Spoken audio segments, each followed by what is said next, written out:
You're supposed to be an organism that are generating so much of everything, it just overflows. Our natural state is overflow, because that's what expansion is. You know, that more comes out of you than, you channel. So there's a surplus from your existence. And that is really what abundance is. It's the active state of overflow. When we feel the opposite, and we can often do that, it means, we're not there. It's interesting also because this changes as we expand. It's just like with money. If you have a normal life and you have a normal income, you can, take care of your life. But people who are rich, if you make, $10 million a year, you can also struggle paying your bills because your life will change and expand accordingly. So you hardly ever get to the point of feeling, well, I'm coping with everything now, because everything expands. The demands are more complicated. So how to get to a state of overflow is always based on your level of consciousness. So when you have a big garden, it takes more than when you have a small one. But the principle is the same. You're supposed to always create abundance. And to create abundance, you need to be in harmony with your level of consciousness, with your space, and make it productive. And the many ways to make it productive doesn't always have to be, materially. But seeing that the flow coming out from your life is greater than what comes in. It's an important spiritual discipline, because this is also a very practical way of being in service for life. If you are a net kind of loss, project, you need to balance that. And sometimes, manifestively or materially, we might be in a situation that our karma is such that we're not able to bring success or being productive in that level. Fine, be productive in other areas of your life.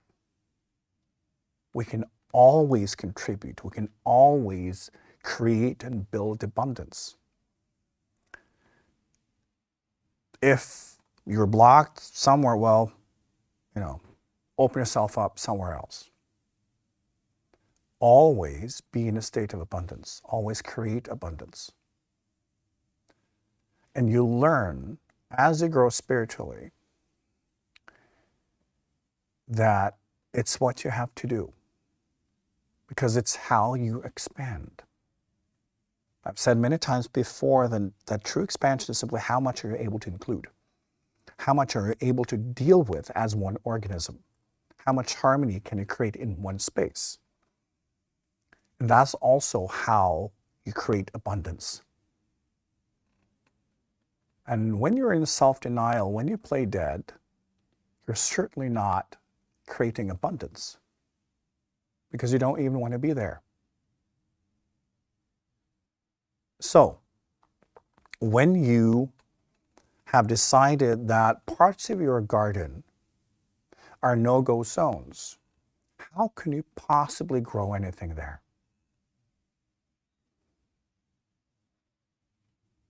You can't. And then you look at your life and you say, well, this is not very productive. This is a very small life. Yes, it is. Because you're playing dead in most of it. Abundance is the result of you embracing your entire space, making it productive, not just for you, but for the universe.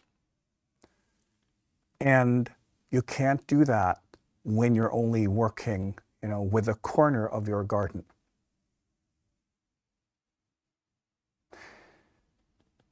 The difference between spiritual work and, I'm going to say, like true spiritual traditions and religion, is that with religion, you have a defined God and truth and all of that, and then you just have to prove that you're worthy. It's that submission thing. It's already there. And then you will be judged and measured and all of that. In spirituality and spiritual traditions, one understands that it's not really about God, because who are we to try to even understand what that is? It's about us, and understanding that we have to do the work.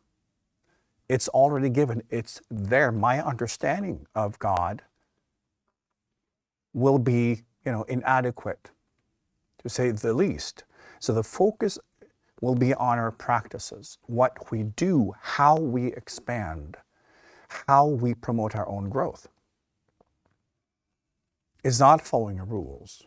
It's therefore practices, doing the work, having insights. And what happens then is that you realize over time that how you perceive the world and what you see will change.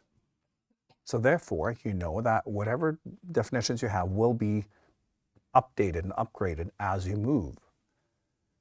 But it's all about your journey. It's not about the definitions. It's not about submission. It's not about belief. It's about what you do.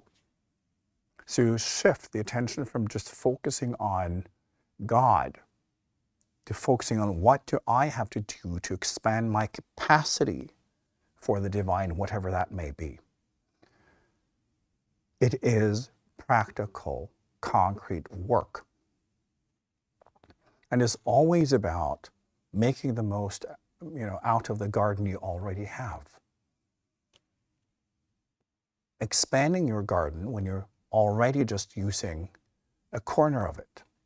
Why would you even need that?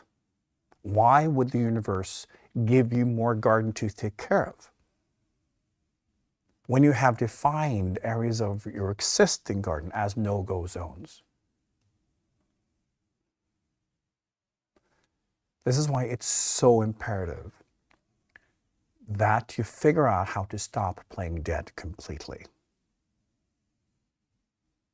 and decide to be more alive and more present to absolutely everything, because it's your garden. And when you start discovering that, oh, right, I've just decided that this is a no-go thing for no reason at all, some old shocks, whatever, it's not irrelevant. When your brain begins to understand this, the whole thing can unravel.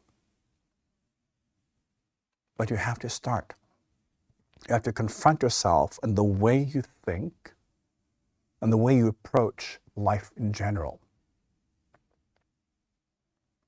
And what awaits you is true abundance. Real abundance and the active experience of it. And you being so productive in all levels of yourself that it will just overflow. As I said, the natural state is for you to always overflow. That means that you're naturally sharing, not because you're trying to, but because you're unable not to.